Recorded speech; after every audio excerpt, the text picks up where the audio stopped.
Very good. So Ken, one thing I'd like to do in honor of you is to improvise. Bobby and I are going to play something that feels is going to be very festive, and it's going to be representing of this performance that I feel very excited about, and I think I think we're on a venture, all of us, of really making the world better by having this, having to hear this, and I would like to play something to symbolize that feeling, and it sort of really express what I'm feeling inside, if you don't mind. No, absolutely, I don't mind. I'm going to join in with you. Absolutely, yeah. Okay.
Wow, can that be like a Radio Free NY theme song? Yeah, right. Yeah. When was that recorded? What's the name of it? That was recorded 5 minutes ago, and the Just name now. of it is Ken Franklin's Festive Celebration. I don't know. You can Wow. come Tyler. I'll go for that anytime. Okay. Well, Radio Free actually was in Toronto, Canada recently, as we do a bit of videotaping up there as well, and I saw in your bio that you recorded a CD in Montreal, Canada. I did, and that's my next topic that I wanted to tell you about, that Bobby and I are involved with probably one of the greatest mentor teachers in this world. His name is Phil Cohen. He's got a... No relation to Leonard Cohen? No, but he... I think they Leonard met. could have learned something from Phil. Absolutely. Phil is amazing, and I, beyond words. He's a part of this project called the Leonardo Project in Montreal, where they fly in famous, many great musicians all over the world. Helps them with any inhibitions, ways of really what his whole demeanor is. It's about making you become who you are, your real self, and he can remove any interference between you and the music. He knows, he doesn't even have to watch you. He hears anything that is interfering with you, with your voice. And I have been studying with him for 38 years. Wow. And he's just phenomenal. I don't know if I mentioned you, I am a Yamaha artist now, and they helped sponsor this CD in Montreal. Phil was able to, he did teach at Concordia University, and they recently built, it's called Oscar Peterson Hall. And I had the honor to record my CD there, and also did a DVD to a live audience, performed it, and Phil coached me. Phil has coached Bobby and I. He's come to New York for the last 25 years, if not longer. And he helps me with my jazz, my classical, all different kinds of music. And he's really a master in helping you with your tone and the tone colors. You know, it's about how do you make a sound. And I think if you talk to any great musician, they will say that is the essence of what they do is the tone, the sound of what they, you know, how they project their instrument. So he's just fantastic, and that's how, you know, one of the reasons Bobby and I have worked together, because of his inspiration. So you recorded this CD in Montreal. How, in today's climate, guys, can it generate CD sales or airplay? Okay, Is that even possible? It's a good question. By the way, this was my solo. Bobby and I, we have done other projects, but this was my piece. Good question. I think one way to generate sales is performing, which I do quite a bit. You know, you can sell it at concerts. Possibly Yamaha setting up a record label. It's not about record sales so much as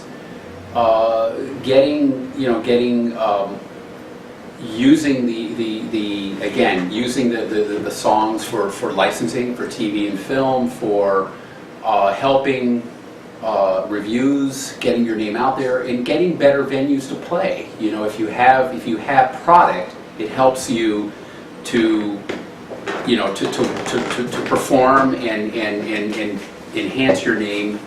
So I think also, you know, I will pitch it to labels, and I think there's a big demand for great instrumental music. But unfortunately, even though I was born and raised and worked in freeform radio, Sure. there's no such animal today, such as freeform radio, such as this New York City radio station, Right. that in its heyday Right. would not hesitate to play Right. Herbie Exactly. Hancock Right. and The Who, Exactly. all in one segue, in one set. Well, you have serious music. You have serious music. You know. Right, the if you radio- could pay for it, it's But just the a problem shame. is you don't, you know, these stations, you just don't make the stream. You know, you're making very, very little money. It's a very important question. Right now, there's a lot of, you know, composers and songwriters that are part of the copyright. You know, they're going to Washington, speaking up, and we're demanding more, you know, more money, you know, for revenue for licensing, and it's a real problem, because like any revolution, industrial revolution, you know, you have to reform the model, and the internet has really hurt the creative, the intellectual property. But you know, the most important thing as an artist, and I think Bobby will agree, you have to be. You can't let that get in your way of what you do. If I was thinking about that as I was playing, you would not hear that beautiful piece. Right. You don't go there. We can do what we can do, but what's important is that we have. It's our responsibility to be creative and to be very, very, you know, to keep growing and keep stretching as much as we can. That is what we can do, and I think it's, you know, ways of making money, yes, but I don't wake up in the morning thinking, how am I going to make money? That's not my purpose in life. Well, you're And- showcasing your music. Exactly. And this is, as you were saying about the internet, this is what Radio Free NY is looking to achieve. Right. Giving the audience around the world a whole bunch of free content. Now, something that you and I, Jeff, have in common, kind of sideways that is that I lived in the same New York City apartment as your parents at the same time. That's right. But the music connection is that a living legend, Right. McCoy Tyner, one of the great jazz pianists, was our neighbor. That's right. Did you have any chance to meet him? No, I didn't, and I'm very sorry I didn't have the chance. I think my father did meet him at some point, because my father did some work on the, you know, on the board of the building. But he's another idol. I mean, McCoy, as you know, as people didn't know, was John Coltrane's pianist for many years, and had obviously branched out on his own, and is still to this day doing a lot of performing. But yes, I have fond memories, and my parents were such major influences in my development. I wanted to bring that up too, and I think nobody in my family performed music. They did play music, but they were just such avid fans. They would always be at my performances, as Bobby knows, remember? Sure did. And they were there every time. And I both of them have passed away, and I am so indebted to their love and support. And I think that's a crucial part, and it's important to have some support in this tough business, So I have great memories of them. I can so relate to what you're saying, having seen Broadway musicals, some of the greats over the years, thanks to my parents taking me to Broadway theater. Oh, they must have been, knowing you, I can tell that they were very, very passionate about art. Yeah. I mean, having seen, to show my age, Mary Martin and The Sound of Music as a little boy, and that had such an impact in my doing what I'm doing today, that we could record your music and so many others, and the Graziella music, and there's no boundaries as to where Radio Free can go with music. It's just good music, and that's all that matters. Now, since we're in the same area as the Dakota, where John Lennon lived, have you ever been in the same airspace as him, or someone of that musical magnitude? That's a good question.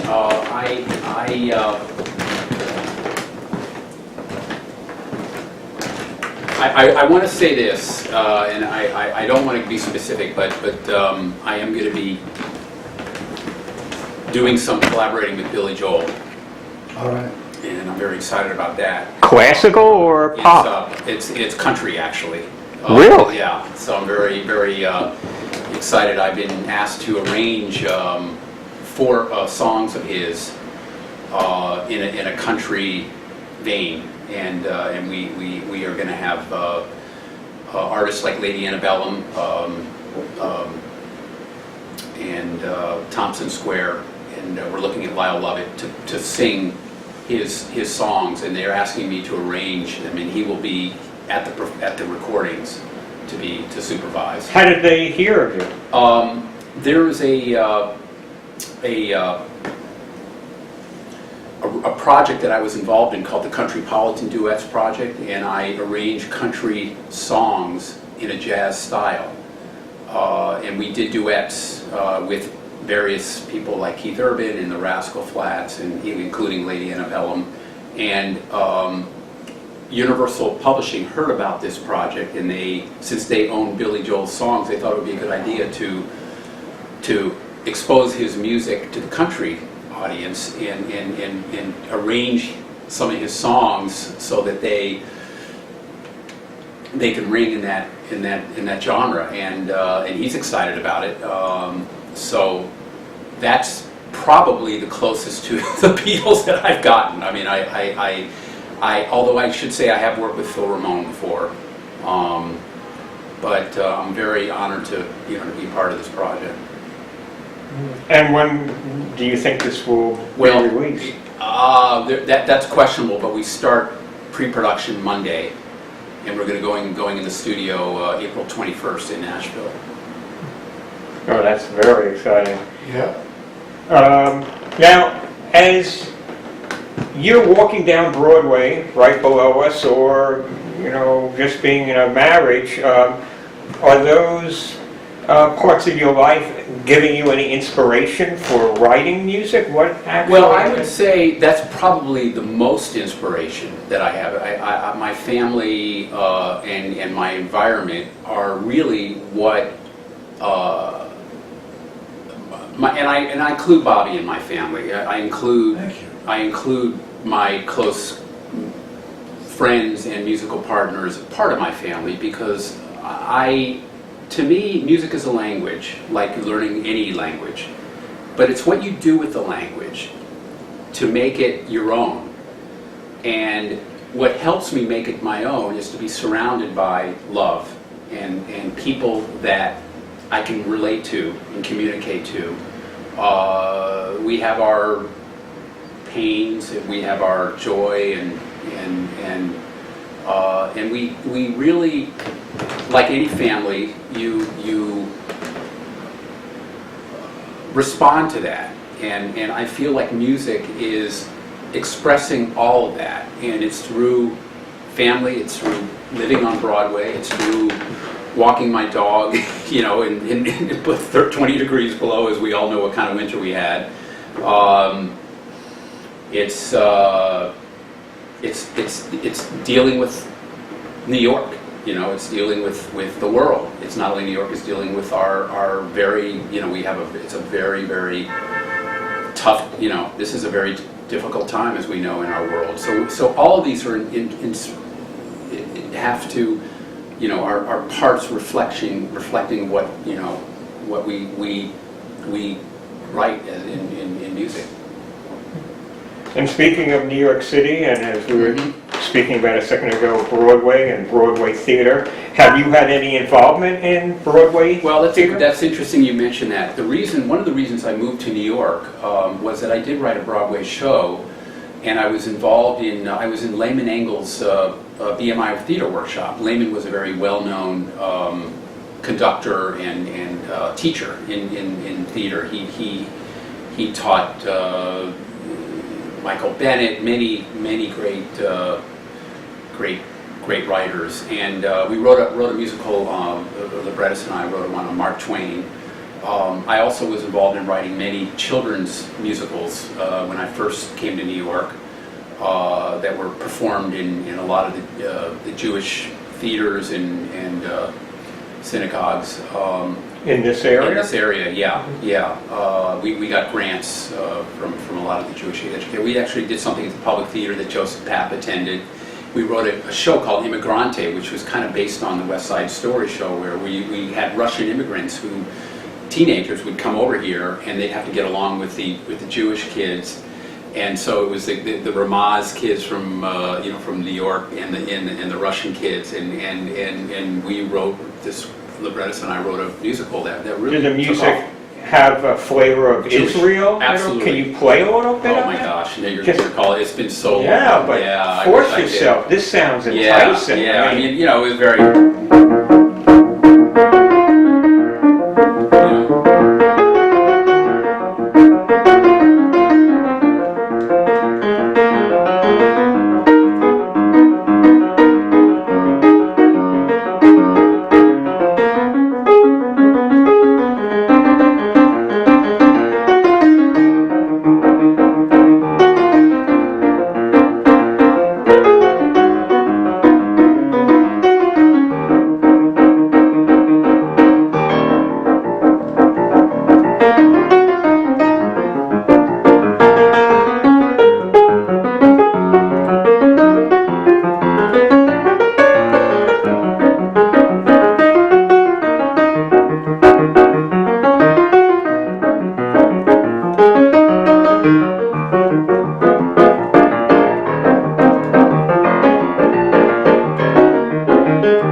Beautiful piece. We did a lot of performances.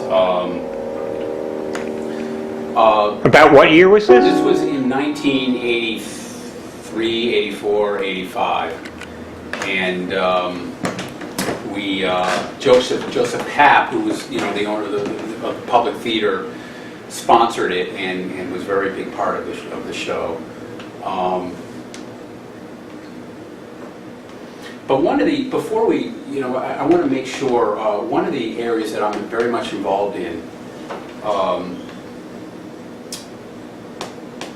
I love themes to improvise off of. And one of the things that I did in Montreal was had the audience suggest a theme, and I thought it would be very interesting if you had something that you wanted me to play. I do, actually. Very good, okay. And it's funny because the question, the request was actually going to come up next, because as we were speaking about Broadway theater, my quirky musical mind was thinking of the great Rupert Holmes, who has real strong roots too. Pina colada. And have you had any? I haven't. No.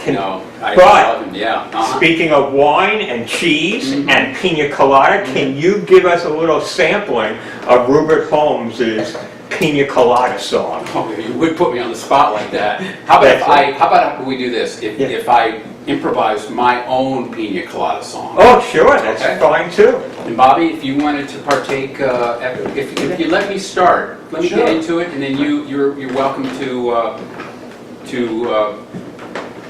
put your beautiful ride.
So the Pina Colada song done sideways. Yes.